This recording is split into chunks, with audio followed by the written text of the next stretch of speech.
El Cuervo y otros fantasmas vengadores en el cine. Una segunda versión cinematográfica de El Cuervo está ya en los cines, basada, igual que la de 1994 que dirigió con mucha inspiración Alex Proyas, en el cómic de James O'Barr. Y como no queriendo la cosa, se acerca a una vieja idea tanto literaria como cinematográfica que ha tenido un éxito enorme, la de los fantasmas vengadores. En el cine, efectivamente, siempre hemos tenido seres de otro mundo que regresan al nuestro para saldar viejas deudas, de ellos o de alguien más. Y las películas que se centran en ese drama sobrenatural, adornado con terror y últimamente mucha acción, son varias, numerosas y muy propositivas. Mucho de ello se lo deben a esa vieja conexión con la literatura. Por esa razón, en este episodio del podcast Cine Garage, haremos mención de los mejores fantasmas vengadores en el cine de todos los tiempos. Y dejaremos para ustedes una lista que con suerte les funcionará para transitar no al inframundo, sino toda la segunda mitad de este año. Hablemos entonces de fantasmas vengadores en el cine. Yo soy Eric Estrada, esto es Cine Garage, aquí cabe todo el cine. Hola, muchísimas gracias por estar de nuevo aquí en el podcast Cine Garage conmigo. Yo soy Eric Estrada, les doy la bienvenida. Vamos a hablar del Cuervo, vamos a hablar de fantasmas en el cine, pero no vamos a hablar de cualquier tipo de fantasmas. Ya lo escucharon en la introducción. Antes de comenzar con esta lista y antes de entrarle sabroso a la plática alrededor de los fantasmas y de incluso saber, ¿no?, si los fantasmas siempre están metidos en el asunto del cine de terror, quiero pedirles que se suscriban a este podcast, que le den al icono de la campana. Eso nos ayuda a que mucha más gente se entere que estamos por acá y que por supuesto luego se sumen a la conversación y sobre todo a que ustedes reciban los podcasts Cine Garage semana a semana conforme se van publicando justo en el momento en el que están ya disponibles. Entonces, por favor, suscríbanse, denle like, denle al icono de la campana y de ser posible, déjenos sus comentarios. Agradecemos de verdad mucho que nos cuenten qué les gusta y qué no les gusta de este podcast. Entonces, ahí se las encargo, ¿no? Ahí se las dejo, esa pequeñísima tarea que si lo hacen en este momento no les toma ni siquiera el segundo de hacer clic en su teléfono o en la pantalla de la computadora o donde sea que nos estén escuchando. Fantasmas vengadores en el cine. Me gusta el nombre de Fantasmas Vengadores incluso para una banda de rock. Juro que si alguien pone la batería, yo me pongo a tocar ahí con una caja de ritmos, me conformo, porque además el rock ha ido un poco dándole la vuelta junto con las distintas figuras fantasmales que se han aparecido en la pantalla. Es algo muy, muy cercano, incluso desde los antecedentes.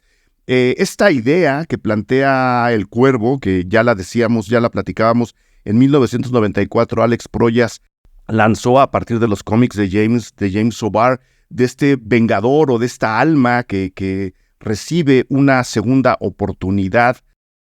A veces no siempre es una segunda oportunidad. En el caso del Cuervo, por lo menos en el del 94, tiene esta especie de permiso para volver al mundo de los vivos y tomar venganza de la gente que lo asesinó a él y a su prometida, que además iban a casar en Halloween. A mí la idea por lo menos de esa película me parece súper atractiva. Ya en la película de 2024, y ahí está mi crítica en el Patreon Cine Garage, que la pueden ver, comparo las dos películas de hecho, y hablo de muchas otras, y ahí surgió justo la idea para este podcast. Está más bien esta encomienda que se le da al mismo personaje, a Eric, de corregir las cosas, ¿no? Como de poner el bien del lado del bien y el mal del lado del mal.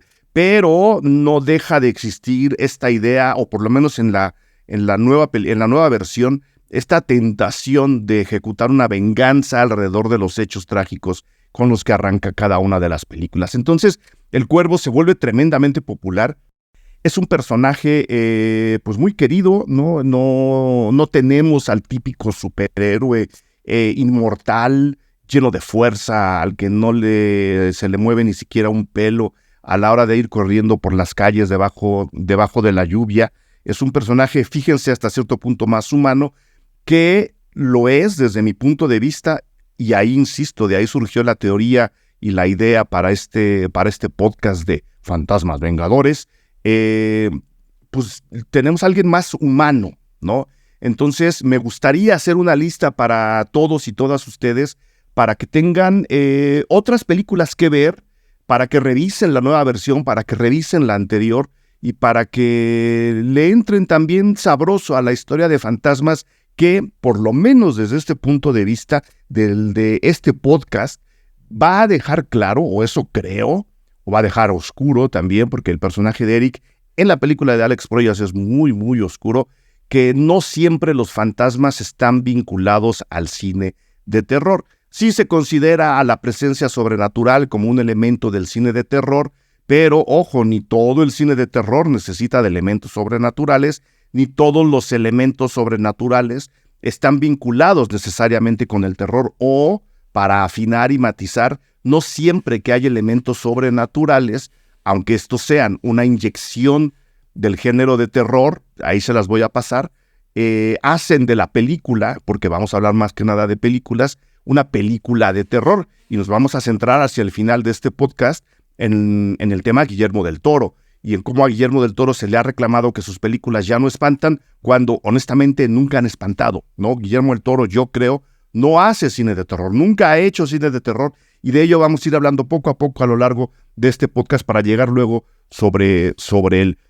¿De dónde vienen los fantasmas vengadores en el cine? Pues para no ahondar y para no dar una especie de curso ni de introducción profunda al tema, nos podemos ir a lo que yo estoy llamando, para efectos de este podcast, los antecedentes góticos, ¿no? Esta literatura que se genera en Inglaterra en el paso del siglo XVII al XVIII, y que luego ha tenido muchos renacimientos y que se vuelca sobre la fantasía, en donde incluimos ahora sí al terror, para pelear esta nueva emoción de la razón humana por sobre todas las cosas. La literatura gótica dice: está bien aburrido andar pensando todo el tiempo, darle a lo lógico, volvernos completamente realistas, no permitirnos fantasear ni jugar con cosas más tangibles. O sea, las metáforas no nos son suficientes,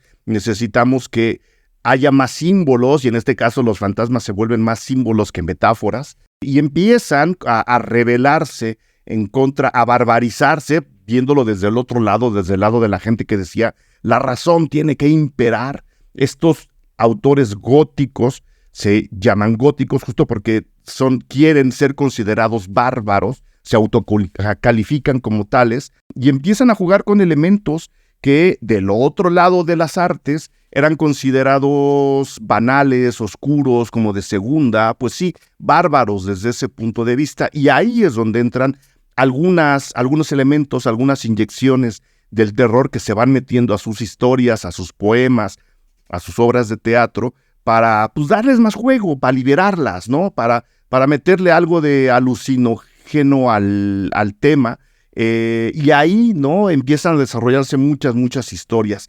Alrededor de todo eso, y de muchas novelas y de muchos poemas que pueden encontrar, simplemente con irse a una enciclopedia de literatura gótica, no tengo que darles aquí los títulos, pues aparecen ya fantasmas famosos de ese lado, de la literatura y del teatro, que luego han tenido muchísimas versiones en el cine. Dos de los más famosos, para no centrarnos nada más en elementos anglosajones, los encontramos en Hamlet, por ejemplo, la historia esta, que es como una especie de pre-Juego de Tronos. Juego de Tronos tiene mucho de gótico, si lo queremos ver así, aunque ahora ya está mezclada con muchísimas más cosas por los tiempos que le tocaron vivir, no por ser mejor ni peor. Hamlet es justo este rey que regresa del mundo de los muertos para decirle a tu hijo: fui asesinado por tal y tal, y eso es justo lo que desata no solo los cuestionamientos internos del propio hijo de Hamlet, el famoso ser o no ser,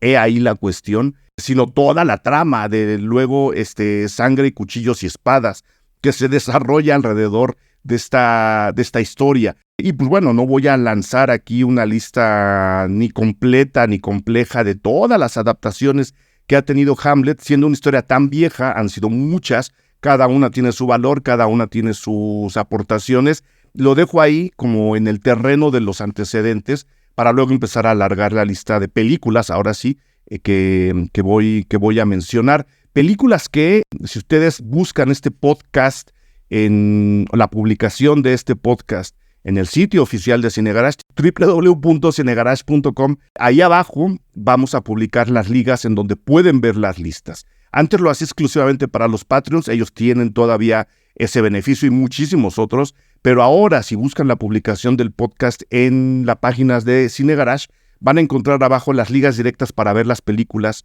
en las distintas plataformas en que se presenten. Pues bueno, ahí está, ¿no? El mundo gótico, ahí está Hamlet. Y tenemos después al Don Juan Tenorio de José Zorrilla. Toda una historia que es...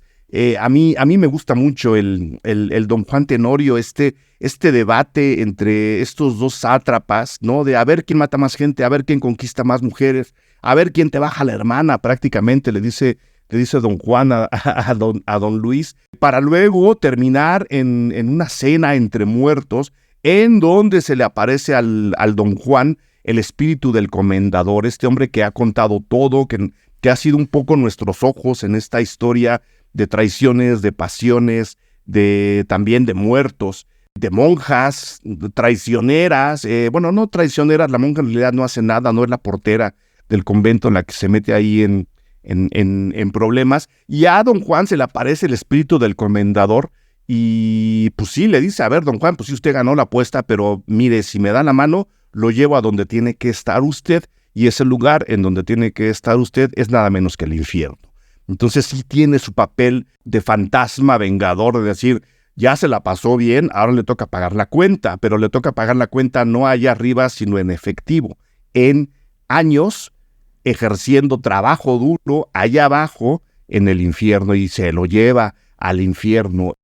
Llamé al cielo y no me oyó, pues que sus puertas me cierra. De mis pasos en la tierra responde el cielo, no yo, dice en algún momento Don Juan, y sácatelas, ¿no? Que se la cobran en efectivo. Son dos antecedentes que yo quería lanzar para comenzar, pero ya si nos venimos bastante más para acá, nos encontramos con el cuento de Navidad de Charles Dickens, una historia que también ha tenido muchísimas adaptaciones al cine, ubicadas en el tiempo actual, ubicadas en el pasado, ubicadas en el futuro, adaptada a distintos ámbitos del mundo, a distintas latitudes. El cuento de Navidad fue publicado en 1843, ya dije, Charles Dickens es el autor, es una narración realmente divertida y emocionante de leer. Seguramente conforme el verano se vaya apagando, que ya nos queda poquito menos de un mes, irán apareciendo las versiones y las reversiones de cuento de Navidad. Pues sí, al famoso Scrooge, el personaje al que seguimos durante toda la historia, este ser maligno, envidioso, malo en pocas palabras, ¿no? Hijo de su tal por cual, se le aparece en una Nochebuena el espíritu de un muerto que le dice, en las siguientes 3 noches se te van a aparecer 3 fantasmas, y también pácatelas, que se la cobran en efectivo igual que a Don Juan. Se le aparece primero el fantasma de las Navidades pasadas para contarle cómo había él vivido sus propias Navidades, para que se acordara y no fuera tan hijo de la fregada en las actuales. Se le aparece para reclamarle el fantasma de las Navidades presentes, y luego viene el de las Navidades futuras, en donde Scrooge, al lado del fantasma, que aquí es donde ejerce su labor justiciera, se ve muerto a sí mismo, más allá de las implicaciones existenciales que esto trae al pobre personaje, pues le hace ver cómo el mundo sin él es un mejor mundo, ¿no? Entonces, ahí hay una invitación a partir de la aparición de estos 3 fantasmas, al autoanálisis y a la reflexión hacia uno mismo. También un cuento de Navidad, repito, han tenido muchísimas adaptaciones al cine, y es cosa de meterse en cualquier buscador o preguntarle a la gente qué versión de un cuento de Navidad les ha gustado más o les ha llamado más, y ahí cada quien les dará por lo menos 5 películas diferentes. Y luego está una novela, un relato que a mí me gusta muchísimo, que que leo cada vez que tengo por ahí un día, 2 días de no tener que trabajar tan duro, que se llama Otra vuelta de tuerca o Un giro de tuerca, depende de la edición y el país en donde nos estén escuchando, del gran Henry James, una novela publicada en 1875. Es muy curioso, a mí se me hizo muy curioso que Henry James nace el mismo año que se publica un cuento de Navidad, es decir, Dickens publica un cuento de Navidad en 1843, ese año nace Henry James y en 1875 él publica Un giro de tuerca, la historia en la que una institutriz en Inglaterra es llamada para cuidar a 2 niños durante el verano, 2 niños a los que luego ve raros y se da cuenta que están hablando con los espíritus de la institutriz pasada y del caballerango y el jardinero, el hombre encargado de la hacienda veraniega de su padre rico, no del caballerango, sino de los niños. Y pues que estos fantasmas están contando una historia realmente macabra, están contando una historia realmente demasiado subida de tono a través de los niños, y también tiene que hacer una serie de cosas muy extrañas que la llevan a cuestionarse a ella misma y a sus principios y a sus reglas también muy estrictas, ¿no? Muy de hasta aquí se puede caminar, todo lo demás no hay que tocarlo. Es una especie de choque entre lo pasional y lo racional a través de esta mujer que ve a los niños en un giro de tuerca. Un relato literario que de verdad les recomiendo muchísimo. No es una historia de terror, es una historia muy vinculada a lo gótico. Yo la consideraría también dentro de un grupo de historias parecidas como parte de un resurgimiento de lo gótico. Lo gótico va y viene, siempre que la razón quiere imponerse a toda costa, siempre hay un resurgimiento de esto que, aunque no se llame gótico, es vinculado con eso. Y aquí tenemos ya algunos elementos que nos van a llevar un poco, especialmente al final de este podcast, con una aportación mexicana y 2 películas de Guillermo del Toro, una española, en donde tenemos a esta presencia sobrenatural que, más que a asustarnos, más que a perseguirnos, más que a dejar evidencia de su fuerza sobrenatural, viene a decirnos: oye, ven, yo sé que no me estás viendo como de este mundo, yo sé que sabes que no soy de este mundo, pero ven, te voy a enseñar algo para que trates tú, no el fantasma, sino tú, de hacer algo más, ¿no? Este llamado de atención que hacen estos espíritus, estas apariciones, estas telas voladoras, estas voces, en el caso de una de las películas de Guillermo del Toro, que nos dicen: escucha tantito, te voy a dar lo poquito que te puedo dar y tú ya síguele y vas a encontrar cosas bien raras que creo que hay que corregir y que a mí o me convirtieron en fantasma o me hacen obligarte a que las tomes en cuenta. Y justo de ahí pasamos primero, antes que nada, otra característica de estos fantasmas es que aparecen normalmente en los sótanos, ¿no? O en casas en donde tienen sótanos. No son casas encantadas, no son casas en las que se nos espante para que las abandonemos, como Amityville, sino todo lo contrario. Es algo que nos dice allá abajo, que es al mismo tiempo un símbolo de lo que está de la mente. Allá abajo hay cosas que hay que sacar, hay que traerlas de nuevo a la luz para que se sepa y de nuevo tengamos un poquito de terreno plano para poder seguir avanzando. Antes de entrar a esos detalles que estarán en la segunda parte de este podcast, extraída directamente de Un giro de tuerca de Henry James, tenemos un peliculón realmente alucinante que también veo cada vez que puedo y cada vez que me la encuentro, ya sea en la televisión o en un afortunadísimo cineclub, que de repente por ahí aparezca una copia. Yo nunca he tenido una copia en mis manos y además siempre la he visto en tele. Sí, creo que nunca la he visto en cine. Una película que se llama en inglés The Innocents, en español de México se llamó Posesión Satánica.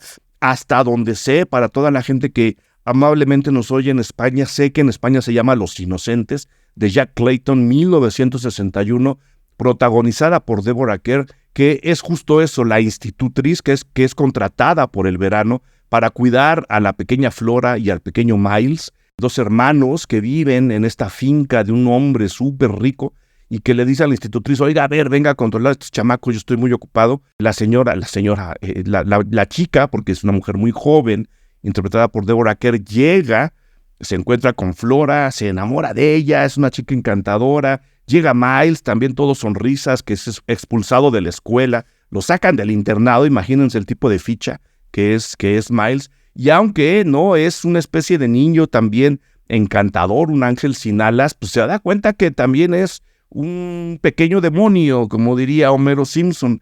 Y poco a poco estos dos chamacos van también teniendo estas manifestaciones raras y estas expresiones, estos pequeños ritos. Jack Clayton hace una cosa bien, bien fregona en la película, que es no hacerlo abierto, sino tampoco hacerlo sugerido, ni subliminal, dirían algunos, sino por ahí, ¿no? De repente se encuentra Miles dando una especie de poema que al mismo tiempo puede ser un rezo, que podría estar dirigido a una enamorada, digámoslo así, oyendo las palabras del poema, estoy entrecomillando, que suelta Miles, pero que en el contexto de la película, en el contexto audiovisual de la película, uno dice, híjole, este chamaco le está rezando al demonio.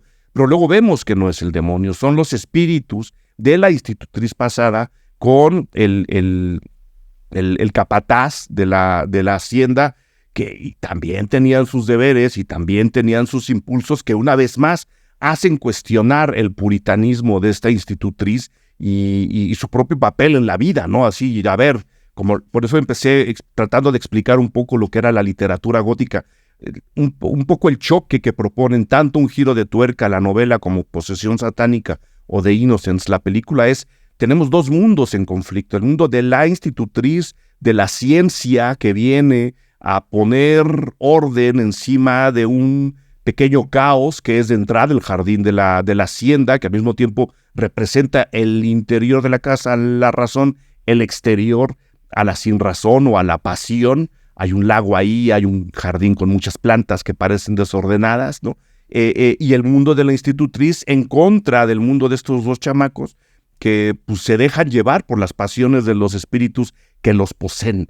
Y estos espíritus que los poseen le están diciendo a la institutriz cosas de ella misma y le hacen cuestionarse. Es una especie de advertencia, de justicia que vienen a ejercitar en contra de la razón impuesta a toda costa. No es una película de terror, no se trata de quitarle a los espíritus de en medio, se trata de ver qué mensaje nos traen y qué tipo, en este caso, de justicia quieren ejercitar, que repito, es pelear contra una razón impositiva y dura y completamente inflexible. Recomiendo muchísimo que cuando puedan vean Posesión Satánica. La mencioné inmediatamente después de un giro de tuerca, pero antes, por supuesto, tenemos a uno de los fantasmas. Aquí ya no es tan justiciero, es más bien rencoroso en la historia del cine. Nos vamos a ir hasta 1925, es decir, antes de Posesión Satánica, para hablar del Fantasma de la Ópera, que dirigieron ahí entre tiras y afloja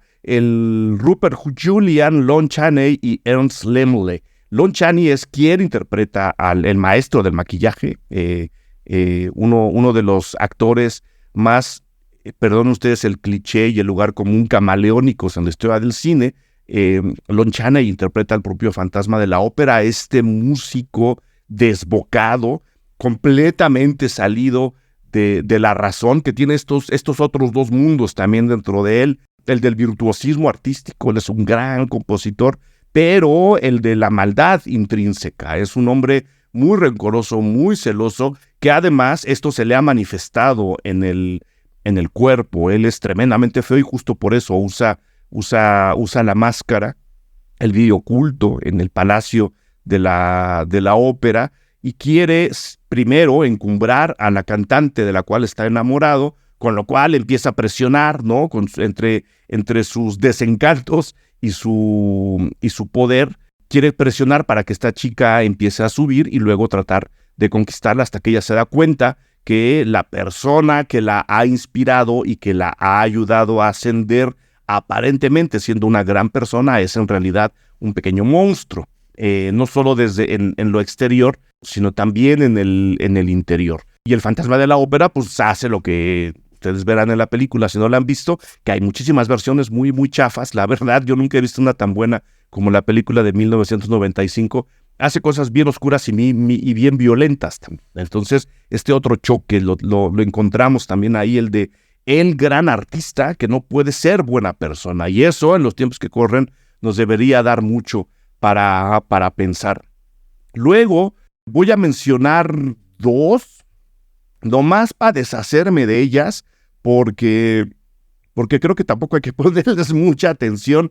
Por un lado tenemos el Ghost Rider de Mark Steven Johnson, una película del 2007, protagonizada por Nicolas Cage, que interpreta a Johnny Blaze, este muchacho que, viendo a su padre morir de cáncer, hace un pacto con el diablo para salvarle la vida al padre, pero que luego se convierte en una especie de sicario del diablo, ¿no? Entonces anda en una motocicleta con los pelos convertidos en fuego, él convertido en calavera, recolectando a las almas renuentes a irse al demonio, haciendo un poco el papel del comendador, pero con hair metal detrás, ¿no? Entonces sí es una película pues muy alocada, también muy desbocada hacia el lado malo, completamente, ahora sí, salida de todo tipo de sentidos. Y aquí estábamos proponiendo una no gobernanza de la racionalidad. Creo que Ghost Rider se nos va de las manos y acabamos entregando algo pues igualmente chafa que Ghost, la sombra del amor, la película de Jerry Zucker de 1990,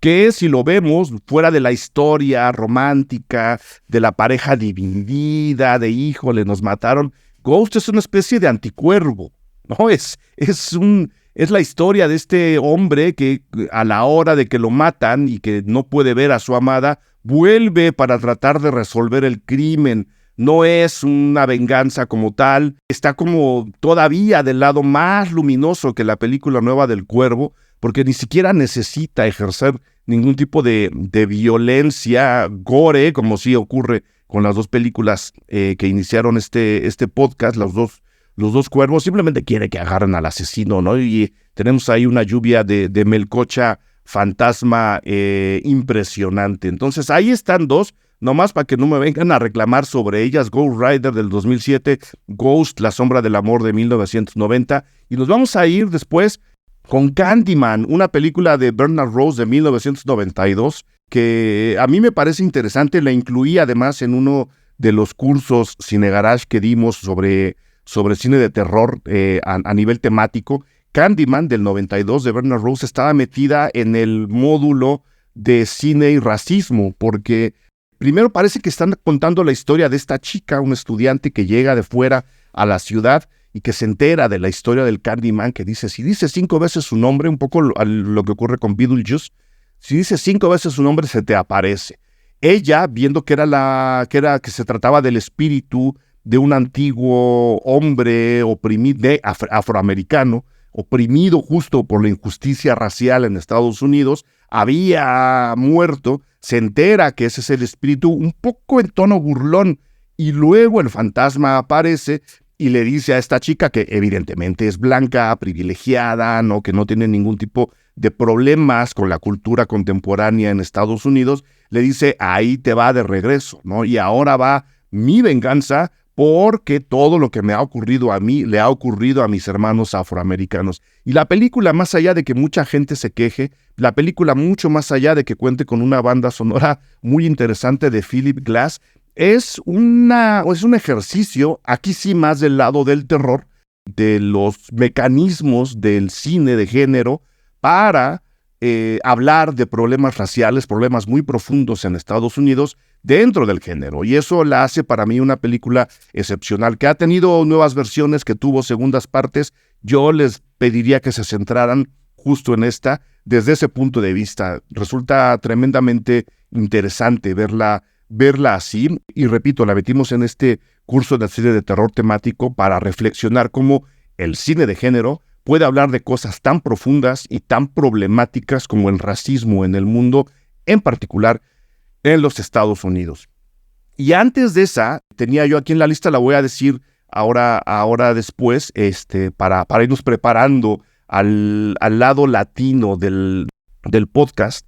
Tenemos a Sleepy Hollow, la leyenda del jinete sin cabeza, otra vieja historia que está basada en el relato de Washington Irving, La historia original contaba el regreso al mundo de los vivos, particularmente en Halloween, de un hombre que, combatiendo en la guerra civil, después de recibir un cañonazo, pierde la cabeza. Y él resucita enojado, muy enojado, porque él sí no tiene cabeza, ¿no? Entonces él dice, ¿dónde está lo mío? Y se lanza cada Halloween a buscar su cabeza, y como no la encuentra, va cortando las de las demás personas en este puente de Sleepy Hollow, del pueblo de Sleepy Hollow, para ver cuál le queda. Y como ninguna le queda, pues es como una especie de maldición que va regresando cada año, cada noche.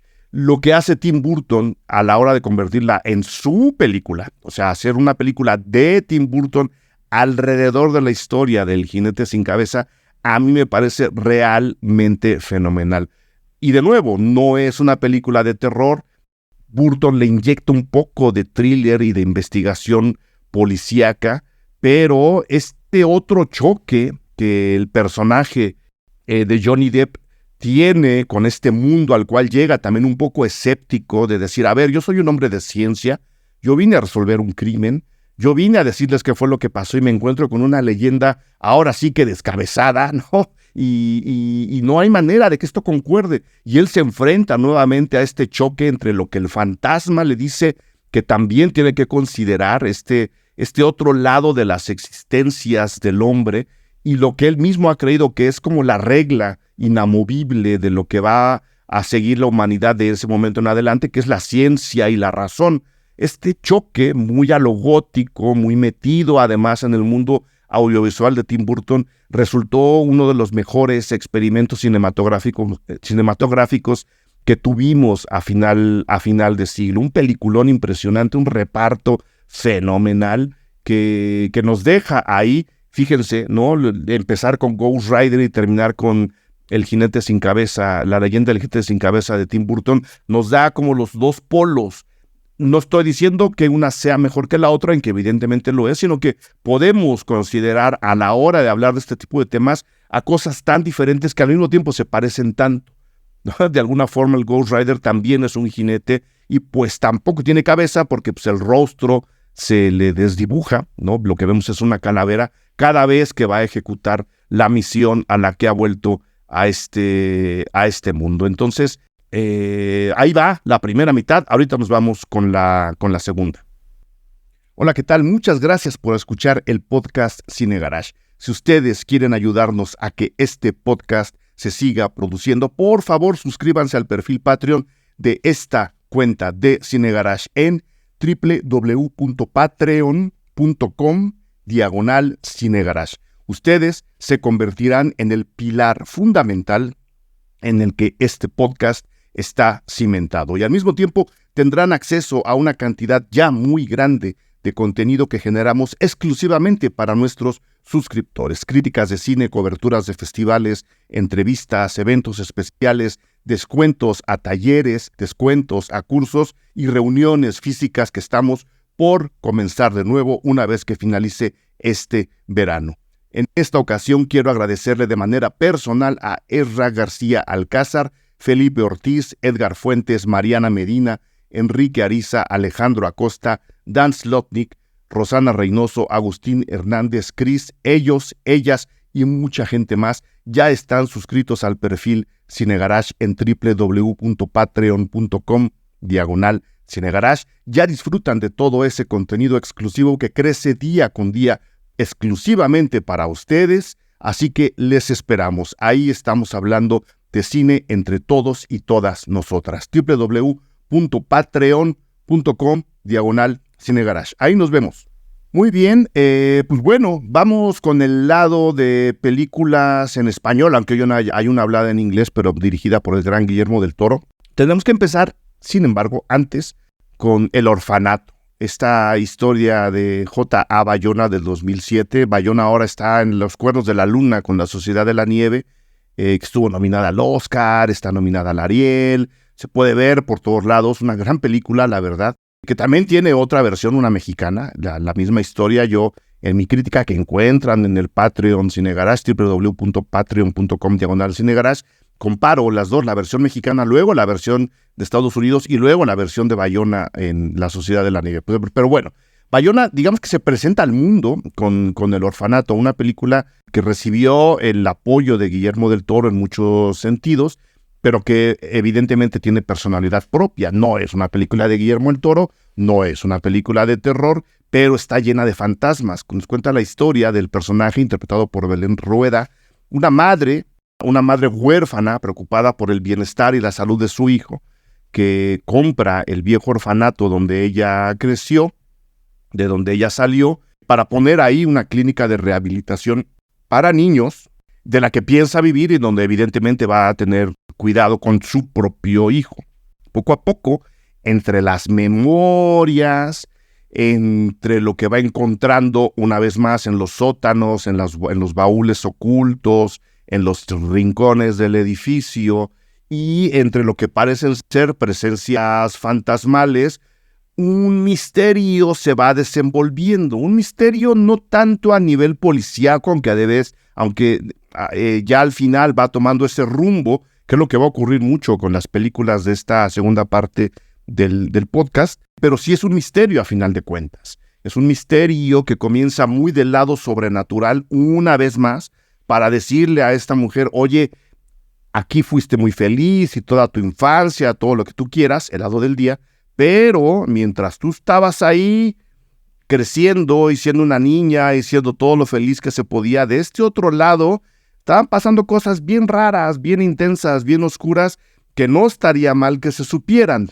Entonces, estas apariciones fantasmales con escenas realmente muy bien construidas, dentro y fuera del cine de terror, o sea, estas escenas, como la del juego de niños, con esta mujer dentro de la casa, estas escenas de ver a las sombras correteando entre una construcción extraña como lo es este orfanato, funcionan evidentemente a nivel de cine de terror, pero la película realmente lo que está contando es otra historia. Fíjense lo que son las cosas, ¿no? Creo que Shyamalan debería ver cómo podemos empezar a dar nuevos giros de tuerca sin necesidad de ser tan obvios. Los que da El Orfanato a mí me parecen brillantes. Es un muy, muy, muy buen guión y es una muy buena realización de la película, porque ocurre justo eso. Parece que nos estamos metiendo a una película de terror llena de fantasmas, cuando en realidad lo que tenemos es una película llena de fantasmas que nos va a hablar del terror cotidiano de los niños de ese edificio. Entonces, sí tiene muchas conexiones con lo gótico, el sótano, las apariciones, las llamadas de atención, no despegarnos del todo del mundo real, un final muy sorprendente, un final que incluso hizo llorar a las pocas abuelitas que aguantaron la función en donde yo la vi, y que se vuelve además una enorme experiencia cinematográfica. El Orfanato tiene a estos otros fantasmas, un grupo de niños, uno en particular, que van a empezar a pedir justicia de lo que les ocurrió a ellos y a otros a través de sus propias apariciones. Y esa era un poco la idea también de este podcast, no meternos en el rollo de la venganza es la ejecución del contrario, sino, ojo, a veces la ejecución de la justicia también implica una venganza de otro tipo, que es además, yo creo, donde está acomodada El Cuervo en esta nueva versión.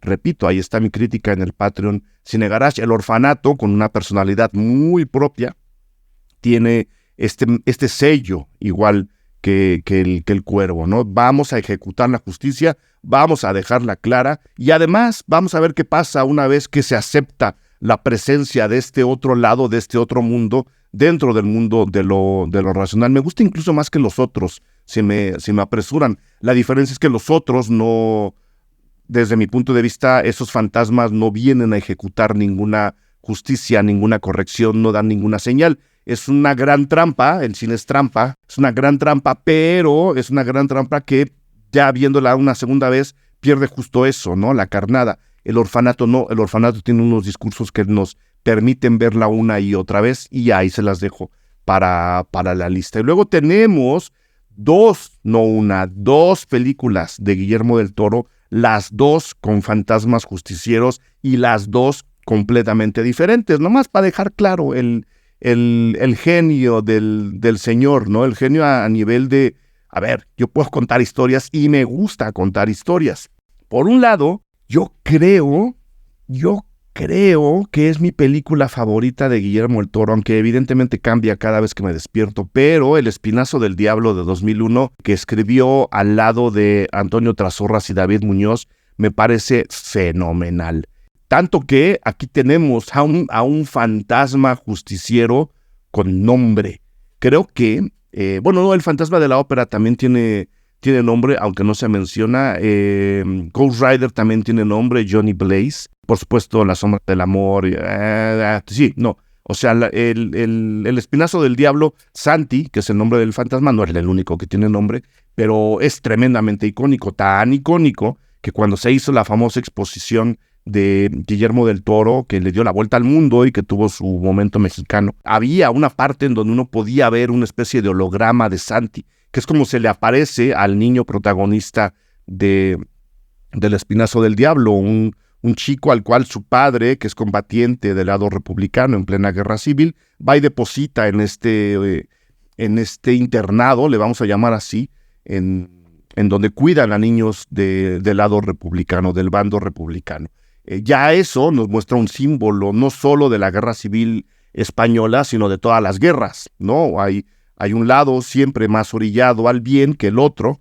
La cosa se ha vuelto ahora muy complicada, pero siempre ha sido así. Y tiene que vivir ahí, ¿no? Con otros niños que tienen más o menos su misma edad. Todo parece ir lo que tiene que ir, bien mal, en un internado como este, en una escuela como la que le tocó, a los cuidados de gente tan extraña como con la que convive. Este otro choque entre lo viejo y lo nuevo que propone Guillermo del Toro en el mundo del Espinazo del Diablo, ¿no? Los dos jóvenes que andan por ahí, los dos ancianos que están del otro lado, una de ellas sin tener el cuerpo completo, enamorada del chico que tiene el cuerpo perfecto. Si hay un choque de diferentes complementarios que propone Guillermo del Toro bien interesante. Y en ese mundo tan real, que ya es muy simbólico dentro del Espinazo del Diablo, de repente nuestro muchacho empieza a oír voces en la escuela que lo llaman y que lo llevan al sótano de la casa en la que está, en donde hay una pileta que poco a poco, a la hora de investigar, le va revelando cosas sobre una serie de injusticias cometidas sobre él y que al mismo tiempo revelan una serie de injusticias y de traiciones con la gente con la que está viviendo este chico, que retuercen una vez más la idea de los contrarios complementarios. Resulta que la gente que mejor se ve y que está completa en la escuela, en este refugio, pues son realmente los malos, los villanos, los retorcidos espiritualmente, y la gente incompleta o decadente son los que mejores intenciones tienen. Entonces sí propone del Toro unos rebotes bien interesantes entre cómo somos, cómo nos vemos, lo bien, lo bueno, lo malo, si se puede ser enteramente bueno o enteramente malo, que hacen de nuevo una película muy profunda, guiados todos nosotros de la mano de Santi, que nos va diciendo, ahora fíjense en esto, ahora fíjense en esto. Creo que la enorme movida de Guillermo del Toro en El Espinazo del Diablo es que su fantasma justiciero, porque de alguna forma estaba buscando que se sepa y que se hable y que se corrija lo que le pasó a él, ¿no? En su parte viva, hace que ese tránsito nos lleve a nosotros también, no solo a los... Siempre pasa en las películas, evidentemente vamos detrás de ellos, pero con estas vueltas que les estoy tratando de describir, ¿no? Que quienes normalmente se ven bien no son tan buenos, y quienes son, digamos, quienes tienen algún tipo de discapacidad que serían tachados como inútiles, como ahí de lado, son realmente los que mejores intenciones tienen. Y luego vemos cómo esos dos lados al mismo tiempo están complementados, uno enamorado de esta enamorada del otro, pum, pum, pum, pum, pum. Ahí es donde Guillermo abre el esfero y nos dice, a ver, ahora muévanse ahí adentro y sigan a Santi mientras vamos resolviendo ese otro misterio. Se me hace una película realmente espectacular que les recomiendo mucho y que hace de Santi un fantasma justiciero en toda la regla, ¿no? Creo que es lo más parecido que tenemos al Cuervo en toda la lista que les que les acabo de dar, evidentemente con el toque de un cineasta del tamaño de Guillermo del Toro. Y del otro lado, otra película de la cual incluso grabé un podcast con Leonardo García Sao y Fernanda Solórzano, justo cuando se presentó en el Festival de Morelia en 2015, La Cumbre Escarlata, porque creo que como nunca en su vida, Guillermo del Toro dijo aquí, a ver, ahora sí me voy a ir al lado gótico del mundo, ahora sí voy a establecer una historia gótica en toda forma.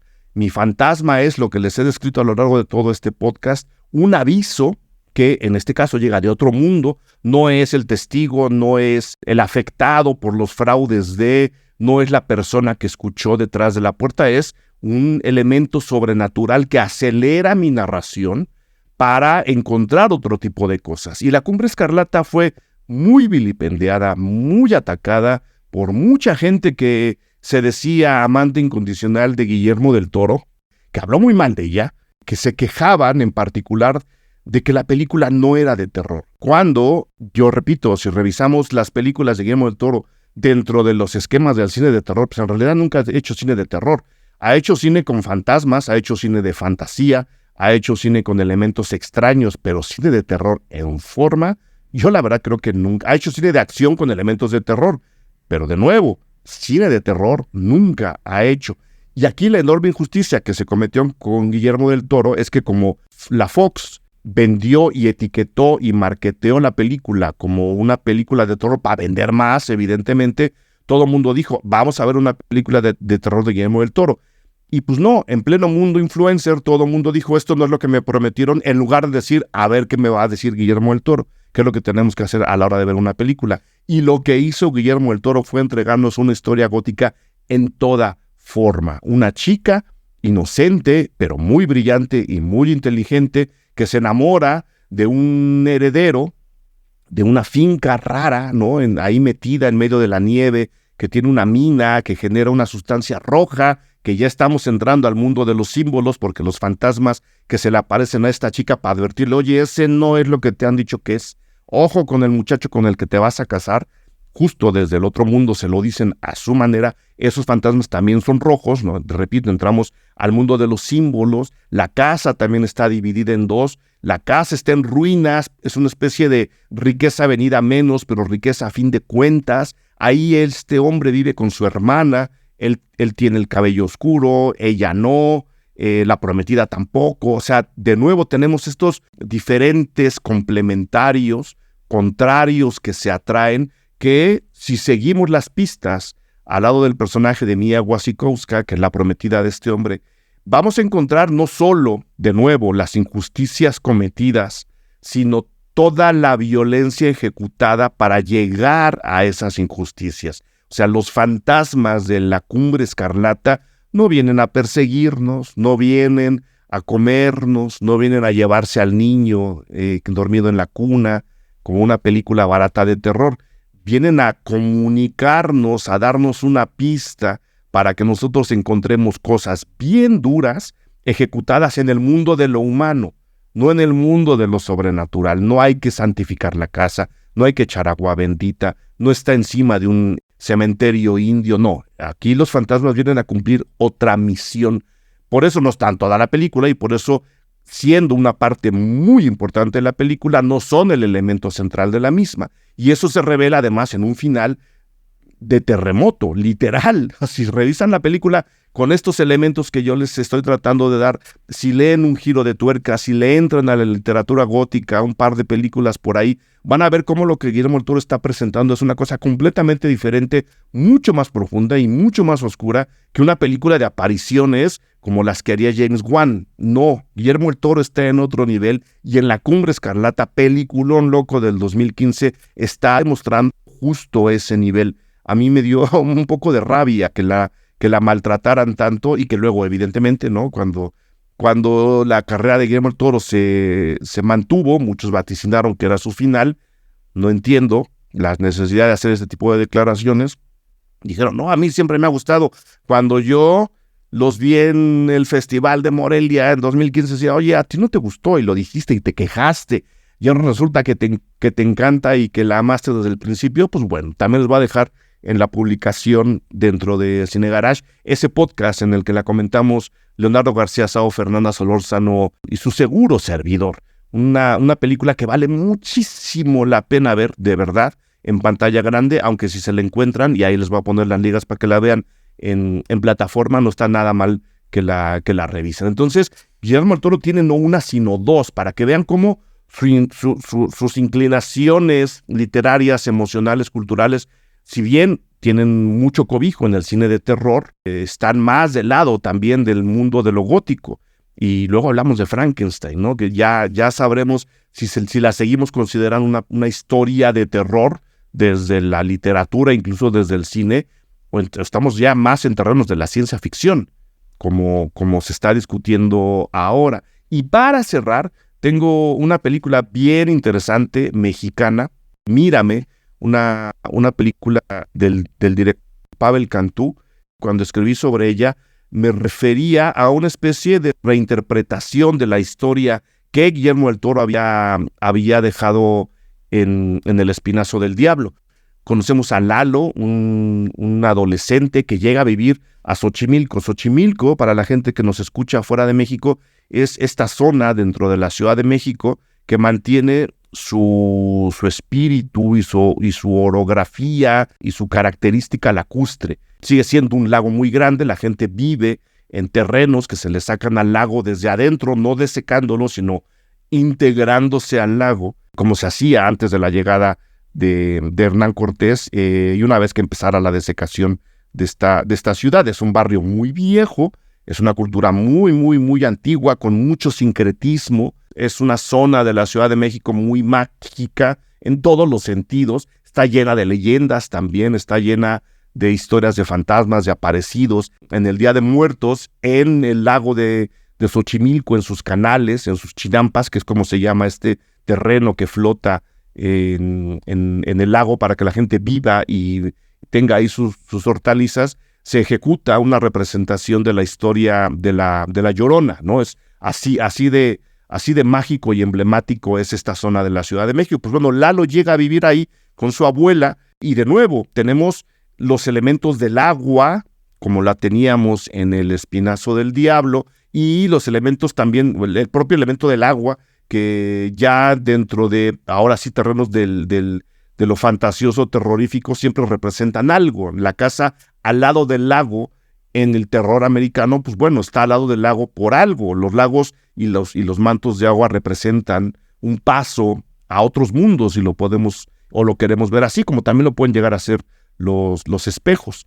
De hecho, para los mayas, los cenotes, que son, ¿no?, fuentes de agua, eran el paso al inframundo. Xochimilco no llega a eso, tiene su propia personalidad. La película no quiere llegar hasta allá, se centra más en un mundo al estilo Espinazo del Diablo y va siguiendo a Lalo, quien tanto en el agua que rodea la casa en la que vive, como en la escuela en la que está, en donde hay una alberca también, a través del elemento del agua, él se empieza a relacionar con una aparición también muy extraña, un fantasma en toda regla, que también le va soltando pistas bien raras que empiezan, por supuesto, ¿no? No estoy diciendo que La Cumbre Escarlata, el primer encuentro con el fantasma, sea completamente plácido y agradable, o igual con posesión satánica, ¿no? La primera vez que vemos al fantasma es así como, pues mira, no. O sea, sí, evidentemente hay un primer choque al principio, pero conforme este fantasma va apareciendo de manera un poco más cotidiana y vamos entendiendo ese lenguaje, como le ocurre a Lalo, vamos descifrando una serie de cosas bien interesantes, bien intensas, en el caso de Mírame, que nos llevan de nuevo a la resolución de una injusticia hacia el, digamos, quien en su momento fue el dueño o la dueña del alma, que ahora va en pena por el mundo de Xochimilco, y por supuesto hacia los demás. Una película que también por otras circunstancias pasó desapercibida, pero que creo que está muy vinculada con El Espinazo del Diablo. Lo dejé, repito, muy claro en mi, espero, lo dejé claro en mi crítica a la película, que encuentran en el Patreon Cine Garage, y que me gustaría que experimentara. Yo, si pudiera sugerir, pues vean todas estas películas, no hay orden, todas están ahí puestas y listas, pero si tienen que elegir dos, yo les diría no que vean La Cumbre Escarlata y El Espinazo del Diablo, yo les diría vean El Espinazo del Diablo y luego aviéntense Mírame, como para ver, ¿no? Además, las rutas y los rumbos del cine mexicano contemporáneo. Entonces, ahí está la lista de los fantasmas vengadores de Cine Garage para redondear el estreno del Cuervo en su versión 2024. Espero aquí sus comentarios. De verdad nos ayuda mucho que nos digan si tienen otras películas, si tienen otras aportaciones, qué les pareció este podcast, qué no les gustó. Y que por supuesto se suscriban, le den a la campana, le den al like. Ya se puede escuchar este podcast en todas las plataformas. Entonces ahí se las dejo. Las críticas a varias de estas películas, si no es que a todas, menos a las primeras, aunque en algún momento creo que haremos un podcast sobre posesión satánica, están también en el perfil Patreon de Cine Garage. Por el momento eso es todo, ahí se las dejo, espero sus comentarios, nos escuchamos la semana que viene. Mil gracias por haber escuchado un nuevo episodio del podcast Cine Garage. Un fantasma me persigue, en ese momento digo adiós. Gracias por escuchar Cine Garage. Si nos escuchas en Apple Podcast, regálanos una reseña para que más gente descubra este podcast. Suscríbete a Cine Garage siguiéndonos donde sea que escuches este programa para enterarte de nuestros próximos episodios. Cine Garage es parte de Sonoro. Ingresa a sonoromedia.com para escuchar más de los podcasts que aquí se producen.